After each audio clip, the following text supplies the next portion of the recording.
Fala, meus queridos, tudo certo? Uma vez eu tava lá num culto, lá em Curitiba, até lá em, sei lá em 2008, 2009, 2010, por aí. E nisso, assim, eu fui num culto que um pastor até bem relevante estava pregando. Ele é pastor de uma igreja, sei lá, uma multinacional. Mas enfim. E aí, no que ele tava pregando, assim, ele tava contando sobre a história de Davi. Cara, é bem interessante quando a gente para pra pensar na história de Davi, na parte que tá ali o conflito entre Davi e Saul. Por quê? Porque, de certa forma, Saul, ele era o governante ali da época, ele era o rei da época. E Saul, ele estava perseguindo a Davi. Quando a gente está lendo a história, a gente obviamente sabe do final dela, sabe que Davi era o homem segundo o coração de Deus, etc, que Deus tinha escolhido Davi. Então pra gente fica fácil enxergar a conduta de Saul como sendo equivocada. Mas se a gente parasse para nos colocar no contexto da época, alguém que simplesmente está vendo, alguém que está sendo influenciado pela mídia, tá? Isso há não sei quantos milhares de anos atrás. Porque isso aqui, gente, é a história que alguém contou, que está considerando as profecias, está considerando tudo por trás. Gente, certamente, se nós vivêssemos na época aqui de Davi e Saul, o rebelde seria Davi, jamais Saul. A gente estaria do lado de Saul. Até porque Saul, ele tinha sido levantado como rei porque ele era um rei segundo o que estava no coração dos homens. Deus, ele levantou uma pessoa segundo aquilo que os homens desejavam. Então, o povo desejava alguém como Saul. Tipo assim, de certa forma, tá? Saul, ele foi eleito democraticamente e era um cara que não era segundo o coração do Senhor. Eleito não, enfim, foi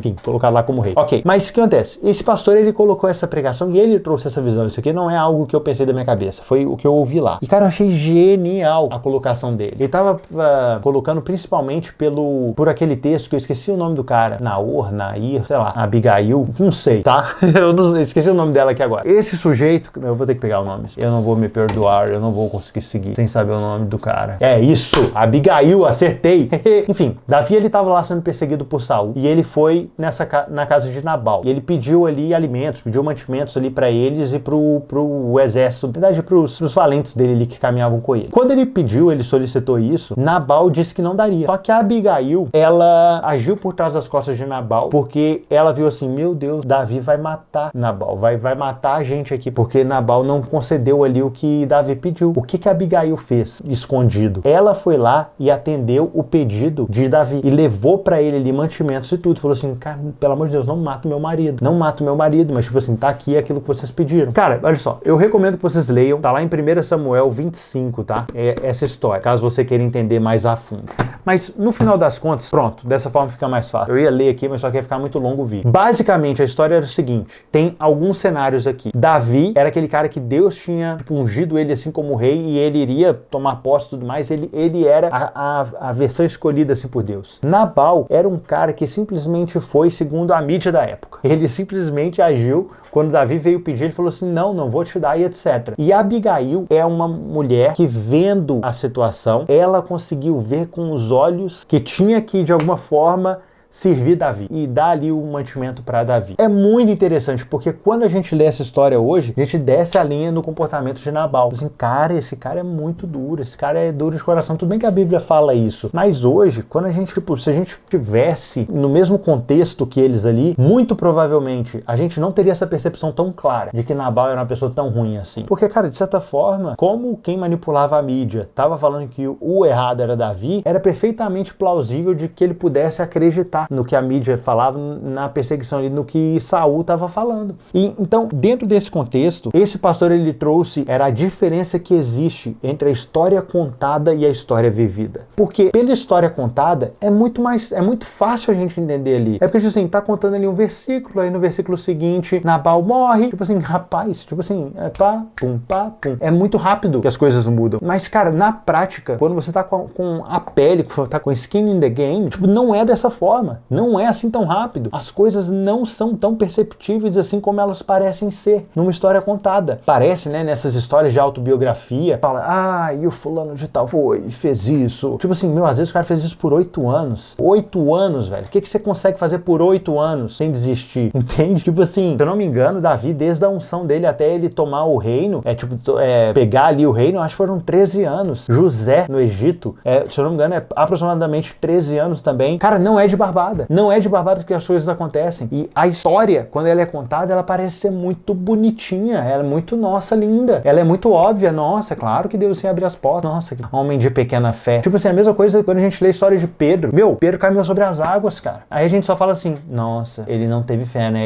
Aí ele começou a afundar. Meu, você tá de brincadeira comigo, cara. Ele pisou sobre as águas. Ele já teve uma ousadia que eu não tenho. Ele já foi muito além do que eu consigo ir. Aí só que a gente, porque tá lendo ali a história contadinha, fala assim, nossa, incrédulo. Tipo assim, meu, vai se ferrar, entendeu? A história vivida, a história na prática, ela é difícil. É difícil pra caramba. Quando a gente ouve alguém contando algum sucesso que a pessoa teve, meu, o dia a dia, o quanto a pessoa tem que se esforçar pra fazer determinadas situações, não é assim tão fácil. E muitas vezes, essa dificuldade que nós temos em ter uma noção de realidade em relação a aquilo que é contado e aquilo que de fato é vivido, faz com que a gente viva em realidades utópicas. A gente acaba acreditando que, e Deus vai abrir as portas do céu e as coisas vão acontecer. Meu, não vai nada. Não vai nada, vai acontecer nada. Você vai ter que ralar, você vai ter que suar, você vai ter que se esforçar, você vai ter que pensar em desistir 2000 vezes, entende? Você vai perseguindo, vai persistindo, até que alguém vai dizer assim, nossa, do nada aconteceu. Quando for escrever uma história a seu respeito, vamos colocar num versículo assim, e ele estava em luto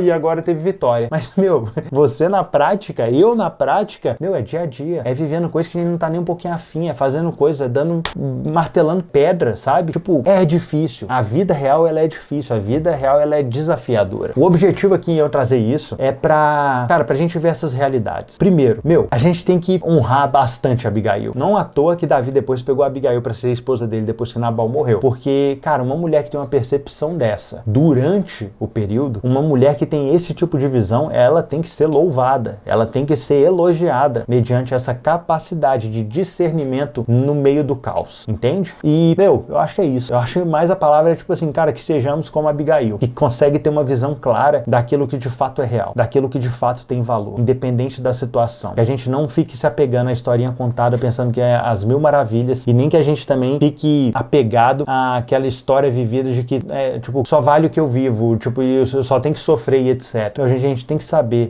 conciliar essas duas coisas. Nós precisamos ser como Abigail. E meu convite é esse. E, cara, independente do que você tá vivendo, tá? Se você tá achando que a vida é um morango e que, tipo, vai tudo acontecer numa boa, cara, não vai. Não vai. Vai ter muito dia ruim aí pela frente. Hoje você tá num período bom, fica esperto, que tá vindo um monte de dia ruim aí pra frente o resto da sua vida. E se você tá num dia agora ruim, cara, fica tranquilo que vai ter muito dia bom também pro resto da sua vida. O ponto é a gente saber discernir aquilo que tem acontecido e de forma a entender mesmo aquilo que Deus quer fazer, aquilo que é essa vontade de Deus de ser manifesta, de ser concretizado em determinados ambientes. Tá? Já falei demais e eu acho que já deu para entender aquilo que eu queria trazer como mensagem. É isso, meus queridos. Um grande abraço.